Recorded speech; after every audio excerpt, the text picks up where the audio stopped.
പാറു, ഇങ്ങനെ വിഷമിക്കല്ലേ. കാത്തു നിന്നത് വെറുതെ ആയല്ലോ കുട്ടി. അയാൾ ഇനിയും വന്നില്ലല്ലോ. മുഹൂർത്തത്തിന്റെ സമയം കഴിഞ്ഞു. ഇന്നിനി ഈ വിവാഹം നടക്കില്ല.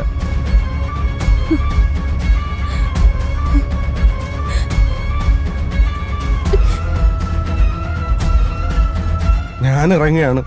എന്തായാലും അയാൾക്ക് എന്താ സംഭവിച്ചതെന്ന് ഒന്ന് അന്വേഷിക്കും. നേരം കളയണ്ട, ഇപ്പൊ തന്നെ പുറപ്പെട്ടോളൂ.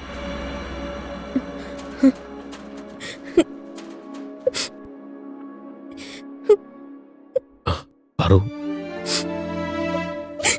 വെറുതെ വെളുപ്പിന് വന്ന് കല്യാണത്തിന്റെ ഒരുക്കങ്ങളൊക്കെ നടത്തി.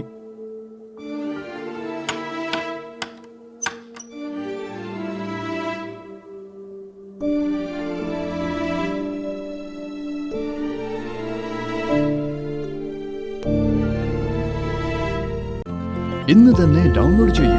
കാണൂ നിങ്ങളുടെ ഫേവറേറ്റ് ഷോസ്.